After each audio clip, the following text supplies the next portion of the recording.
सजदे में और इकरार करते कि अल्लाह तू मेरा मालिक है, मैं तेरा गुलाम हूँ। लेकिन आज जो लोग सजदे नहीं कर रहे हैं, नमाजों से दूर है, इसका मतलब ये है कि वो अल्लाह का गुलाम बनने के लिए तैयार नहीं। इतनी सी चीज हम थोड़ी देर के लिए कुर्बान नहीं कर सकते।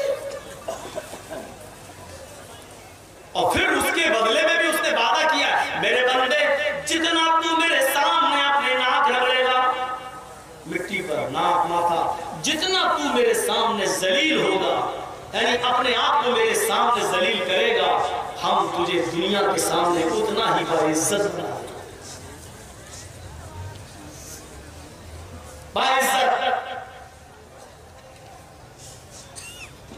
ये इज्जतें नहीं है जो आज हम देख रहे हैं। देख लो, पुतले बनाए जा रहे हैं, जमीन पर उनको फेंका जा रहा है और जूते और चप्पल मारे जा रहे हैं। किसको? मोदी को, अमित शाह को, योगी को। कौन सी इज्जत की बात करते हो? ये इज्जत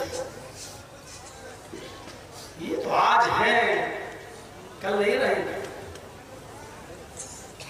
राजस्थान का हाल देखा, हरियाणा का हाल देखा, महाराष्ट्र में नाक कटी।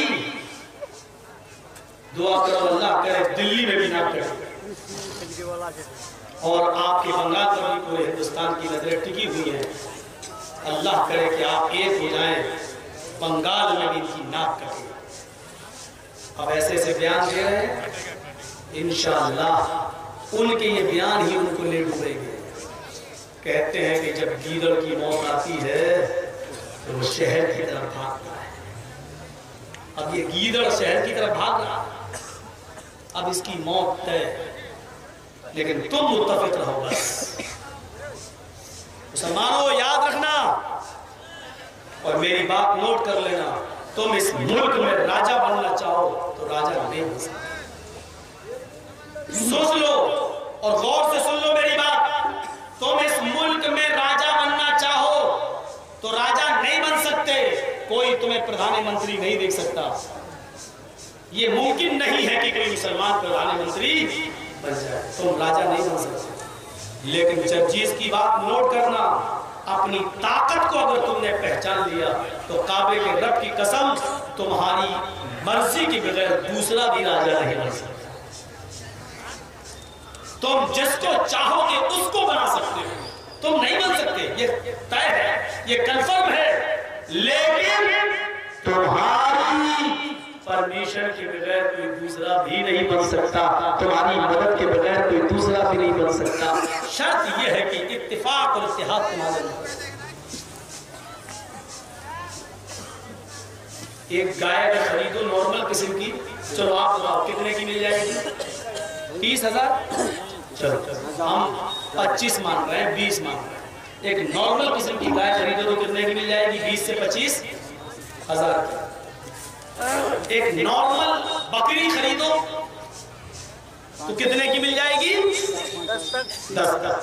10 से 15,000 के बीच में एक नॉर्मल बकरी मिल जाएगी। एक नॉर्मल कुत्ता, कुत्ते तो 2-2 लाख के भी है। एक नॉर्मल कुत्ता का खरीदो जो घर की देखरेख करता रहे, कोई भोगते, तो आप नॉर्मल किस्म का कुत्ता भी अगर आज खरीदोगे तो आपको कुत्ता भी 10 से 15,000 से कम नहीं।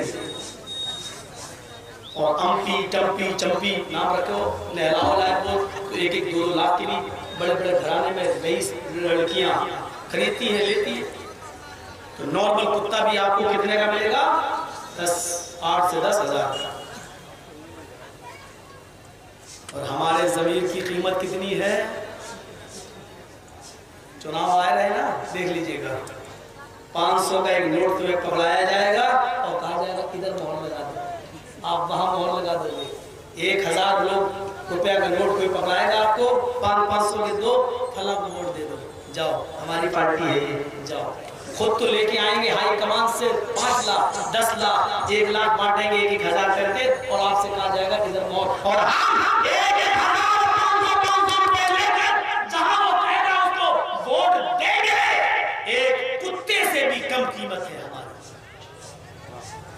एक मामूली कुत्ते से भी कम कीमत है हमारे एक मुसलमान के ज़मीर की। 1,000 रुपए में हमारे वोट बिकेंगे, देख लीजिए।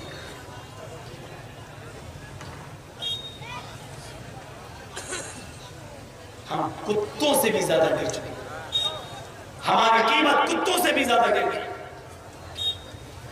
अभी कुछ लोग घुसेंगे, मैं इशारा पहले करते जा रहा हूं, इधर उधर मत ले जाना, मैं किसी का नाम नहीं लूंगा। अभी बंगाल में कुछ ऐसे भी घुसेंगे जो आपको दुहाई देंगे कि हम तुम्हारे हैं, हम भी तुम्हारे भाई हैं, तुम्हारे लिए किसी पार्टी ने कुछ नहीं किया, आपको ये कहा जाएगा।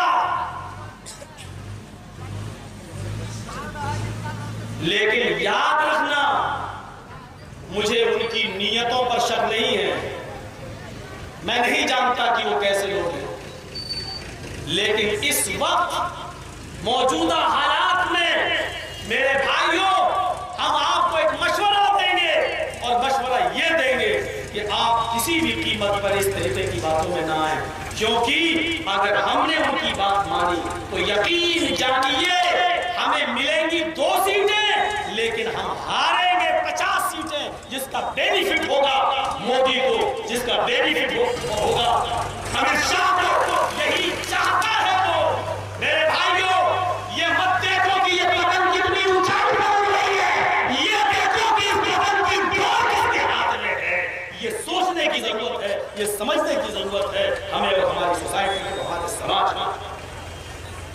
मैं नहीं कह रहा हूं कि वो गलत लोग हैं, मैं नहीं कह रहा हूं हम जो उनके बारे में उड़ाया जा रहा है कि बीजेपी के एजेंट, हम नहीं कह रहे, तुम बहुत अच्छे दूध के खुले हुए, लेकिन इस वक्त हम बड़े नुकसान से बचने के लिए छोटा नुकसान ही कर रहे हैं। मेरे भाइयों, अगर 2 सीटें जिताने के चक्कर में 50 हार गए तो याद रखना, बंगाल के इस पर पूरे हिंदुस्तान की निगाहें टिकी हुई है।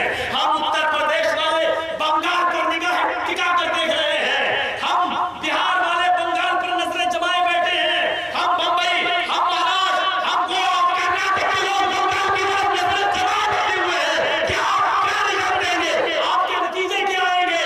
मेरे भाइयों, इस बंगाल की सरजमीन को भी मुसलमानों के खून से रंगने की तैयारी की जा रही है। हमें बंगाल से निकालकर हमको हिंदुस्तान से बाहर फेंकने की तैयारी की जा रही है।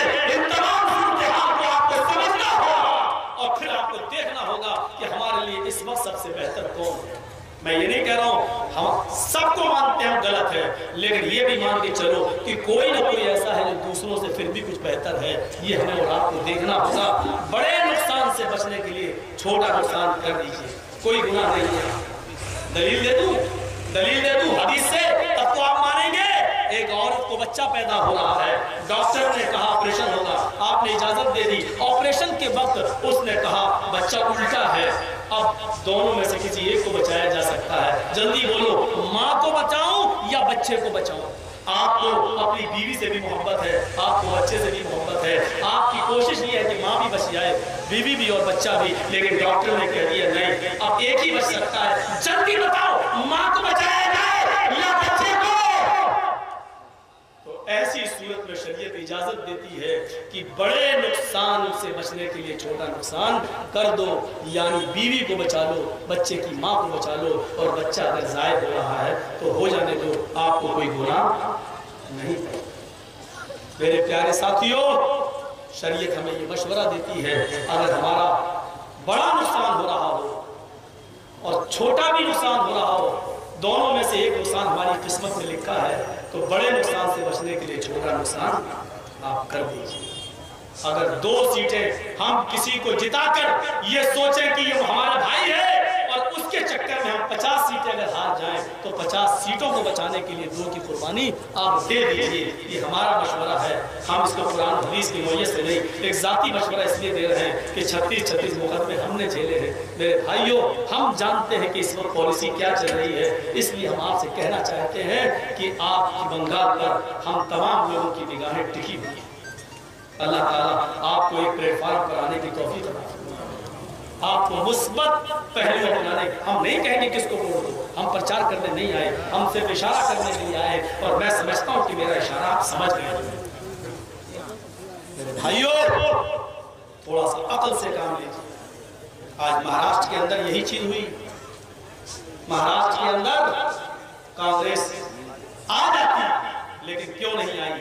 क्योंकि जहां से 50 सीटें हम जीत रहे थे, वहां हमने मुस्लिम कैंडिडेटों को खड़ा कर दिया और मुसलमानों के वोट बढ़ गए, जो बीजेपी को फायदा हो गया। महाराष्ट्र सबक हासिल करो। वो तो अल्लाह ने नाक कटने से बचा ली कि शरद पवार का गेम काम कर गया और वहां पर कांग्रेस, एनसीपी और शिवसेना की सरकार बन गई। वरना मेरे भाइयों, हालात दूसरे थे, हालात दूसरे थे। बंगाल के मिजाज को समझो और अल्लाह ताला इस बंगाल में अपनी रहमतें बरसा।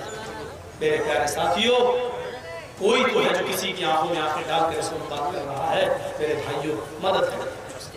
मैं ये नहीं कह रहा हूं कि बहुत हमदर्द है मुसलमानों की, बहुत हमदर्द है मुसलमानों की, लेकिन मैं इतना जरूर कहूंगा और दूसरे स्टेट की बनिस्बत आपके स्टेट में मुसलमानों के साथ बहुत अच्छा सलूक है।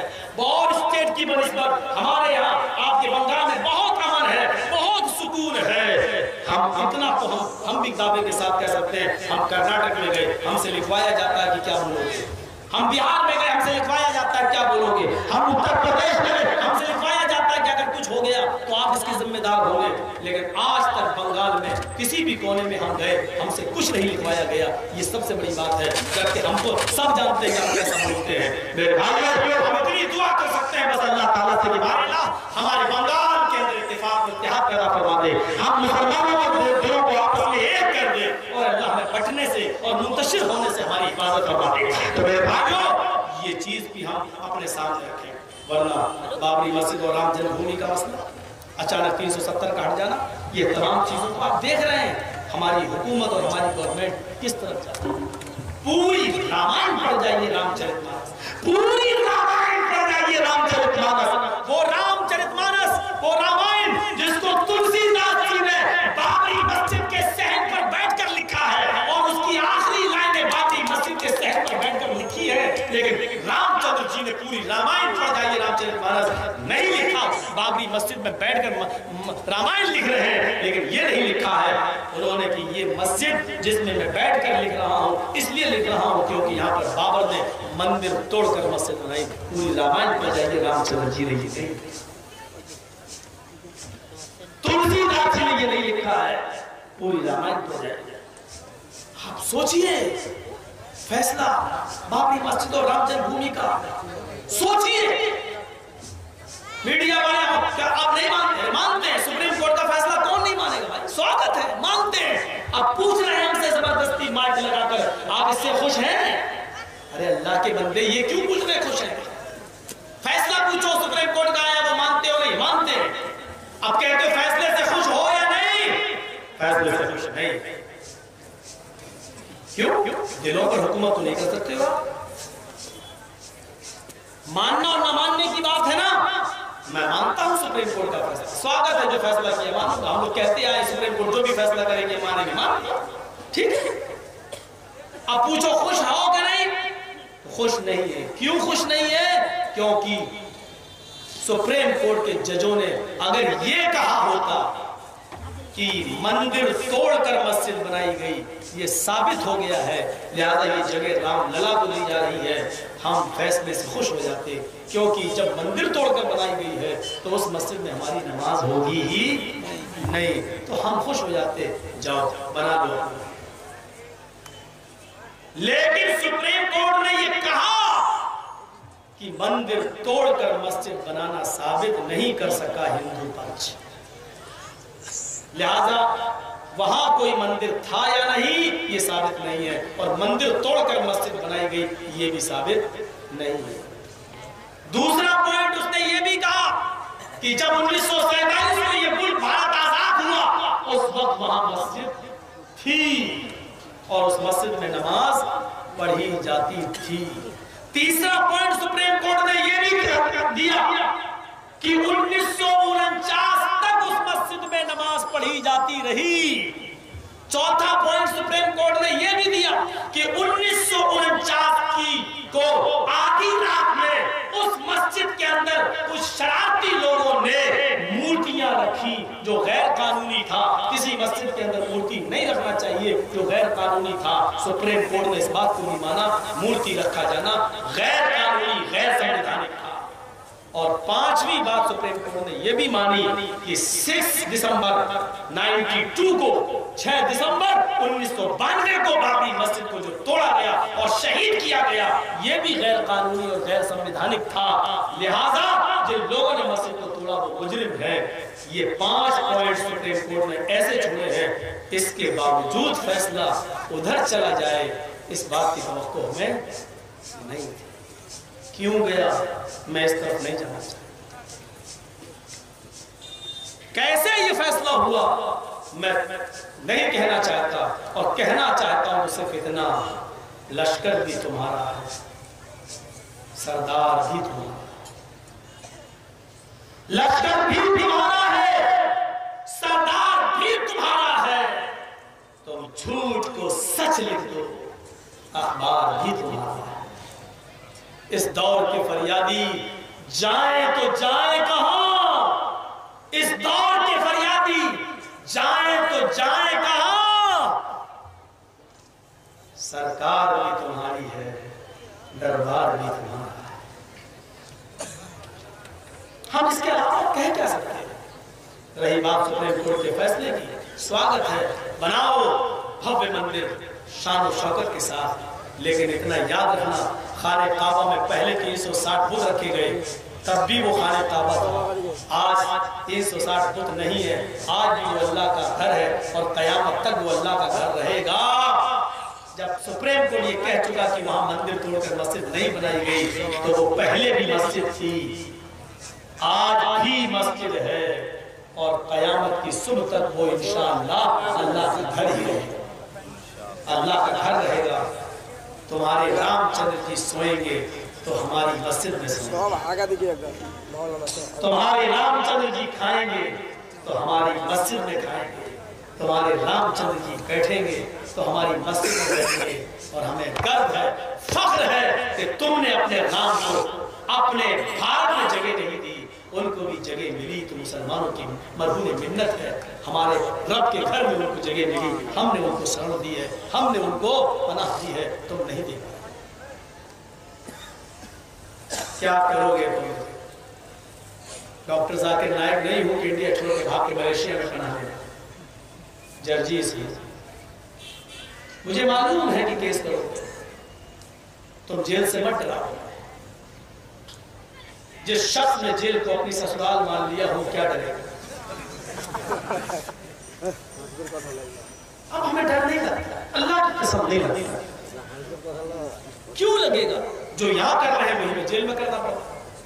जुमा पढ़ाओ, नमाज पढ़ाओ, खुतबा दो, दर्स दो, बाद में लोग जर्जीस, वो लोग भी तो वही है जो हमें सब जानते हैं। जॉर्जिस सबक सुना, पढ़ा रहे, वही सब करना। और एक बात बता दूं, जेल से ज्यादा आराम कहीं है भी नहीं। बड़े तजर्बे की बात बता रहा हूँ आपको, जो लोग जेल में गए होंगे उनको मालूम होगा, जेल से ज्यादा आराम कहीं है भी नहीं। थोड़ा सा पैसा खर्च होता है, आराम बहुत। जो चीजें आपको यहाँ नहीं मिलेंगी खुलेआम, जेल के अंदर मिलेंगी। जेल के अंदर हमसे जेलर ने पूछा, जब पहली बार गया तो दूसरे दिन मुलाहिजा होता, सुबह होकर चेकअप होता, ये निशान कहाँ है, कपड़े पे उतरवाते हैं कमीने, पूरा नंगा नहीं करते। अब पूछा कि आपका नाम है? मोहम्मद जर्जीस। हाँ, क्या काम करते हो? उन्होंने नमाज पढ़ाता। मौलाना हो? अच्छा अच्छा अच्छा, चलो ये बहुत अच्छा हुआ। हमारे यहाँ कोई नमाज पढ़ाने वाला नहीं था, जुमा पढ़ाने वाला नहीं था, तो अच्छा हुआ तुम्हारे, हमको नमाज की ड्यूटी दे दी। पढ़ना तो था, ये पढ़ा दूंगा, अच्छी बात है। जुमे का दिन आया, जुमे का खुतबा दिया, 15-20 मिनट का खुतबा होता है, 1 घंटा दिया। रोको, कौन रोको? क्या करो? बाद जेलर आया, 15 मिनट से ज्यादा नहीं दे सकते हो। मैंने कहा हमारे 1 घंटे का लिखा, दिलवाओ दिलवाओ। और सब जेल कैदी हमारा साथ देना, सही है, सही है, ठीक, अच्छा। अच्छा, अब वो बाहर से पहले जो बात पढ़ाने के लिए बुलाता था किसी मौलवी को, तो 2000 रुपए लेता था उस मौलाना को। लेकिन जब हम पहुंच गए तो हमने उसको कह दिया हमें पैसा नहीं चाहिए, बस 2000 रुपये आप ही रखिए, तो वो और हम तक खुश हो गया।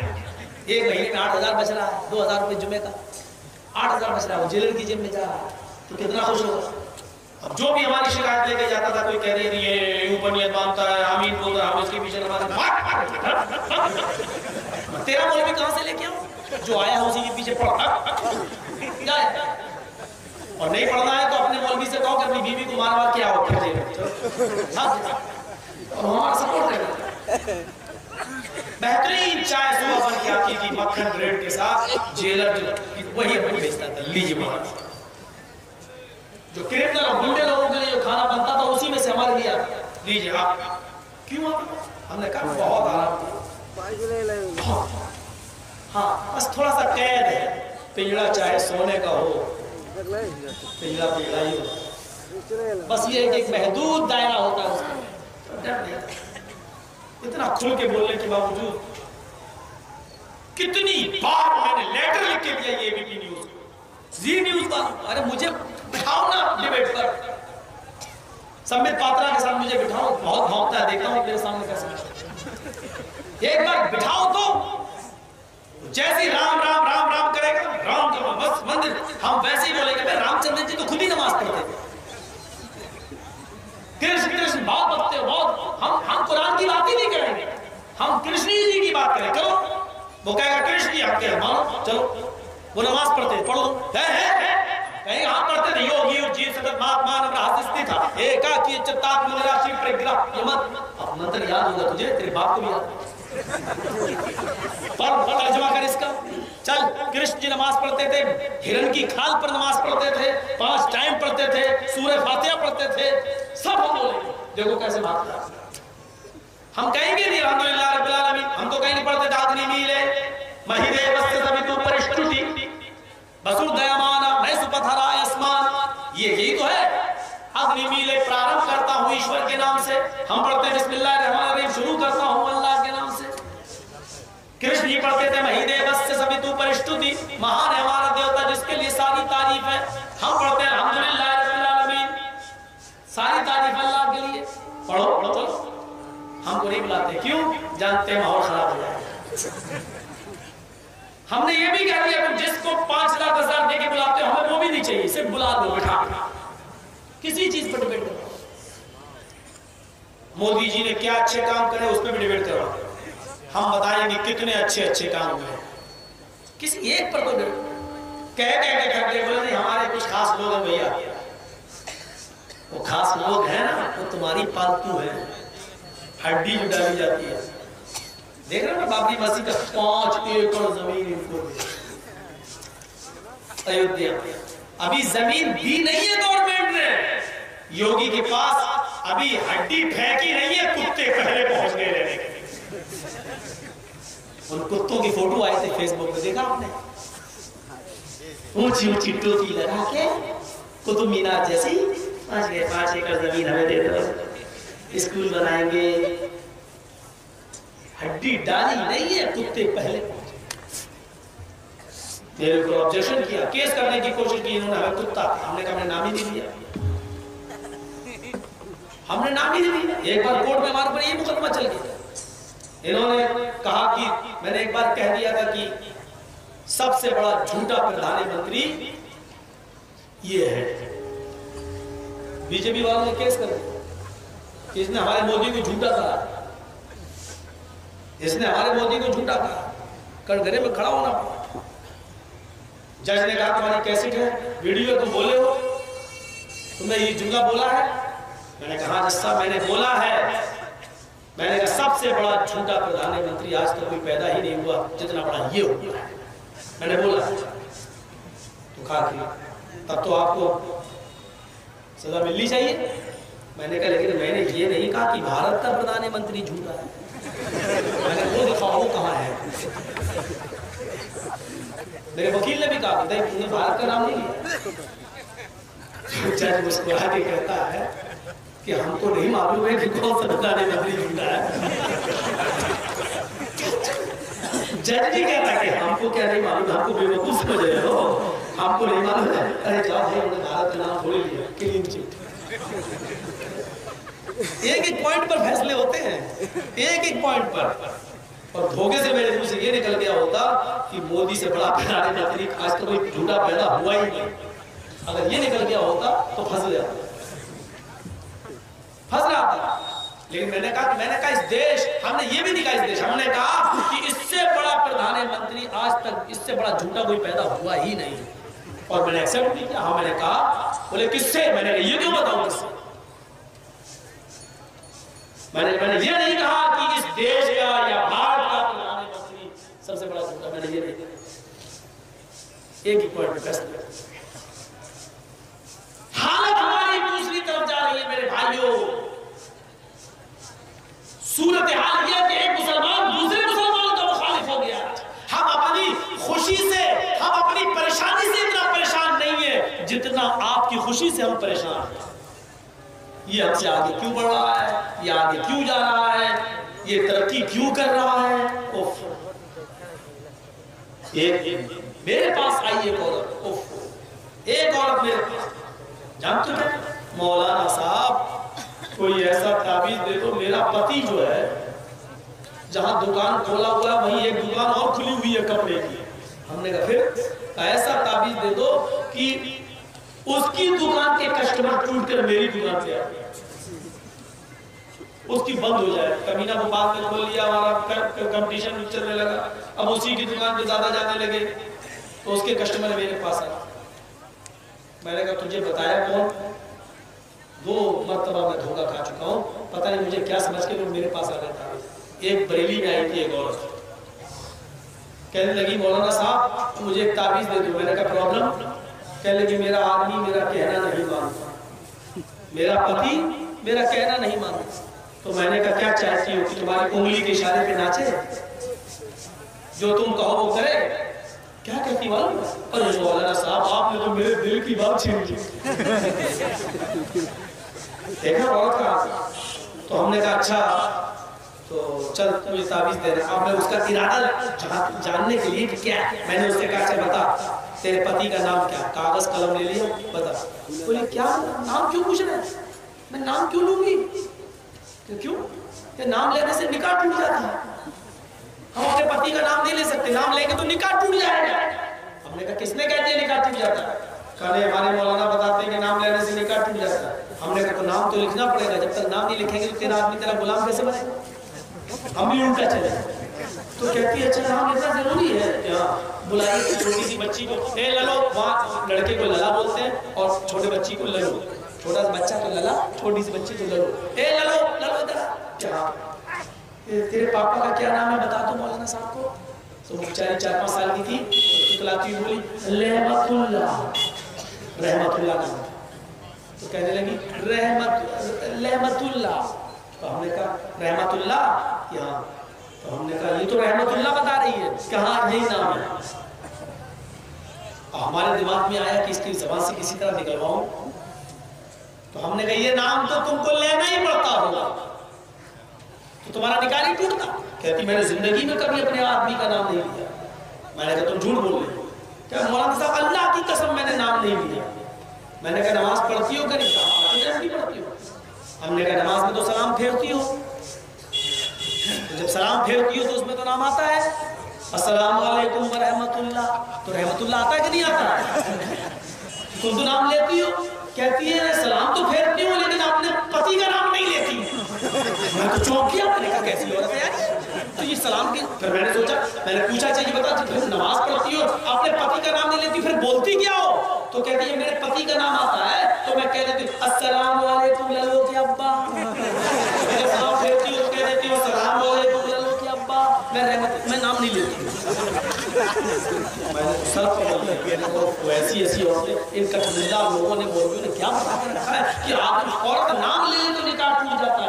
अरे बेगैरतो, बीवी अपने शौहर का नाम ले तो मोहब्बत बढ़ती है। आप लोग भी अपनी बीवियों से कहो कि वो आपका नाम ले। और ये औरतें जितनी हमारी बहनें बैठी हुई है जिनकी शादियां हो चुकी हैं वो अपने शौहर का नाम लिया करें। नाम लेने से मोहब्बत बढ़ती, बेइज्जती नहीं होती है। हजरत आयशा की उम्र कितनी थी? 9 साल।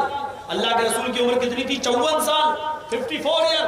लेकिन जानते हो हज़रत आयशा इतनी छोटी होने के बावजूद अल्लाह के नबी का नाम लेती थी। एक बार अल्लाह के रसूल ने कहा, आयशा जब तुम मुझसे नाराज होती हो तो मैं समझ जाता हूँ कि तुम मुझसे नाराज हो, और जब तुम मुझसे खुश होती हो तो मैं समझ जाता हूँ कि तुम मुझसे खुश हो। कहा कैसे अल्लाह के नबी कैसे? कहा आयशा जब तुम मुझसे नाराज होती हो, रूठी हुई होती हो, तो कहती हो इब्राहिम के रब की कसम।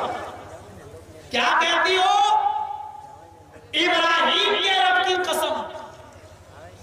तो मैं समझ जाता हूँ कि इब्राहिम के रब की कसम खा रही है, मुझसे रूठी हुई है, नाराज है। अच्छा, और खुशी में होती हो तो? आयशा जब तुम मुझसे प्यार करती हो, खुश होती हो, तो तुम खुशी में कहती हो मोहम्मद के रब की कसम, मेरा नाम लेती हो। आयशा जब तुम मेरा नाम लेती हो, कहती हो मोहम्मद के रब की कसम, तो मैं समझ जाता हूँ कि आज तुम खुश हो, प्यार कर रही हो, मोहब्बत है हमसे, तो मैं समझ जाता हूँ। तो हज़रत आयशा कहती हाँ अल्लाह के रसूल आपने सच पहचाना। लेकिन नाराजगी में भी अगर मैं इब्राहिम के रब की कसम खाती हूँ तो सिर्फ जबान से, दिल से कभी आपको नहीं निकाला, यानी मोहब्बत दिल में बरकरार रहती है। कसम खा के आपको जताना चाहती हूँ कि मैं नाराज हूँ, लेकिन दिल से नाराज नहीं रहती। देख रहे हैं हज़रत आयशा नाम ले रही है अपने शौहर का, नाम लेने से मोहब्बत बढ़ती है। तो ये बेचारी आई तो ताबीज दे दी दुकान से, और आज माना दे रहे हैं। मैं 10 साल मौलवियत पढ़ा हूँ, 10 साल कुरान हदीस, मैं ढूंढ रहा हूँ कि ऐसा कोई हमको दुआ मिल जाए, ऐसी कोई दुआ मिल जाए कि आज मौलवी लोग ताबीज दे रहे ना, मौलाना साहब फला की लड़की से मुझे प्यार हो गया, मोहब्बत हो गई है और उसका बाप शादी नहीं होने दे रहा है, ताबीज दे। तो मौलाना साहब 50 रुपए लेके ताबीज दे रहे, जाओ इसको अपने गले में पहन ले, फला के सामने आ जाना, तुझे जो है बस वो तेरी दीवानी हो जाएगी और उसका बाप अपनी लड़की को लेके तेरे पास दे देगा, ले कर ले शादी। मौलवी डर ताबीज देने से, कहीं कल वो तेरी लड़की से प्यार न कर बैठे, फिर देखे तो ताबीज देता कि नहीं देता है। 10 साल से पढ़ रहा हूं, अभी तो कोई दुआ नहीं मिली। हमारे नबी किसी की दुकान बंद कराने के लिए नहीं आए थे। अब सुनो हमारे नबी ने जो तालीम दी वो क्या थी? 2 लोगों की दुकान है, दोनों सहाबी हैं, आपको एक बहुत कीमती बात मिलेगी। 2 सहाबी हैं और दोनों की दुकान है और दोनों कपड़े की दुकान खोले हुए हैं। एक आदमी के पास कस्टमर आया, उसने कपड़ा बेच दिया, थोड़ी देर के बाद दूसरा आदमी कपड़ा खरीदने आया, उसने दूसरा कपड़ा भी बेच दिया, थोड़ी देर के बाद एक और कस्टमर आया और इस दुकान से वो एक और कपड़ा ले गया। 3 कस्टमर आए, तीनों को उसने कपड़ा दे दिया। इस आदमी ने देखा कि मेरे तो 3 कपड़े बिक चुके हैं, लेकिन मेरे भाई की दुकान पर एक भी कपड़ा नहीं बिका, वो भी मुसलमान है, वो भी मेरे नबी का उम्मती है, उसके भी बीवी बच्चे हैं, इस आदमी की दुकान पर भी एक भी कस्टमर नहीं आया। अब चौथा कस्टमर जैसे इसकी दुकान पर आया और कपड़ा देखने के लिए कहने लगा कपड़ा दिखाओ। कौन सा कपड़ा? का फला फला का, वो मेरे पास खत्म हो गया है, वो मेरे फला भाई की दुकान पर मौजूद है, तो वहां से जाकर ले लो। इस आदमी को उधर भेज दिया, सिर्फ इसलिए नहीं कि वो कपड़ा नहीं था, कपड़ा था, लेकिन मेरे घर का चूल्हा तो जल जाएगा, मैंने तो 3 सूट बेच दिए, लेकिन मेरे भाई की भी बीवी है, उसके भी बच्चे हैं, आज सुबह से उसकी कोई इनकम, कोई आमदनी नहीं हुई है। अब चौथा कस्टमर आया, इसने उसके पास रेफर कर दिया और उस आदमी को कपड़ा दे दिया और उसके घर में भी खाने पीने का इंतजाम हो गया। पहले ये मोहब्बतें हुआ करती थी, पहले अपने पास आने वाले कस्टमर अगर चाह आए तो दो मेरे पास, दो तुम्हारे पास भी, तुम्हारे घर का भी चूल्हा जल जाए। ये पहले ये खुशी होती थी कि आज मेरे भाई के घर में भी चूल्हा जला है, लेकिन आज हम अपनी परेशानी से परेशान नहीं, दूसरे की खुशी से परेशान है। एक कुत्ते को देखा है, कुत्ता है, जमीन पे चल रहा था, उसको एक छुरी पड़ी हुई मिली, छुरी खड़ी थी, ऐसे बकरे को ज़िबा करने वाला हिस्सा ऊपर था, बकरे को काटने वाला हिस्सा ऊपर था और छुरी नीचे ऐसे खड़ी पड़ी थी, ऊपर वाला हिस्सा बकरे को या गाय वगैरह भैंस वगैरह को ज़िबा करता था। ये ऊपर वाले हिस्से पर खून लगा हुआ था। एक कुत्ता आया, उस कुत्ते ने खून लगा हुआ देखा छुरी पर, तो कुत्ता तो खून को पीता चाटता है। कुत्ता आया, उसने छुरी में लगा हुआ खून देखा तो चाटने लगा। जैसे उसने उस छुरी पे खून को चाटा, छुरी की धार ने उस कुत्ते की जबान को काट दिया। कुत्ते की जबान उसकी ज़बान से निकलकर फिर छुरी पे लग गया। कुत्ते ने देखा भी खून और बाकी है, उसने फिर चाटा, उसकी ज़बान फिर कटी। कुत्ता समझता है कि मैं उस पर बकरी का या भैंस का खून चाट रहा हूँ, लेकिन वो अपनी ही ज़बान से खून चाट रहा था। उसने इतना चाटा कि उसकी ज़बान कट गिर गई और कुत्ता मर गया। मेरे भाइयों, आज यही सिफत हमारे अंदर भी पैदा हुई है। हम दूसरे को बर्बाद करने के चक्कर में, कचहरियों के चक्कर में पड़ रहे हैं कि वो बर्बाद हो जाए, और इतना हम पैसा बर्बाद करते हैं दूसरे को बर्बाद करने के लिए कि उसको बर्बाद करने के साथ साथ हम भी बर्बाद हो जाते हैं, हम भी लुट जाते हैं। उस कुत्ते से कम हमारी पोजीशन नहीं है। भाई भाई अपने अंदर पैदा करो, भाईचारा पैदा करो, एक दूसरे की हमदर्दी अपनाओ। मेरे भाइयों, अब रात के 1:30 बजे तक कौन बैठता है? 1:20 हो गया है। मैं भी देख रहा हूँ 50 कितने थे, अब कितने रह गए। इसलिए कोशिश करो जरा जल्दी टाइम दिया जाए करे। अब आपसे मेरी गुजारिश है, अब आप जाइए, आराम करिए। कल मेरा भी प्रोग्राम है किशनगंज, लेकिन जाने से पहले मेरे भाइयों, ये मुनीरुद्दीन साहब ने एक माजूर आदमी जो हाथ और पैरों से माजूर होकर भी एक इदारा यकीन खाने की शक्ल में चला, उसकी हिम्मत को सलाम करना चाहिए और देना चाहिए।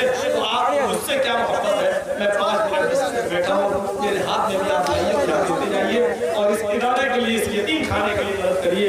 अल्लाह ताला आपको इसका अजर अज़ीम अता फरमाए। वमा अलैना इल्लल बलागुल मुबीन व आखिरु दअवाना अल्हम्दुलिल्लाहि रब्बिल आलमीन। अस्सलामु अलैकुम।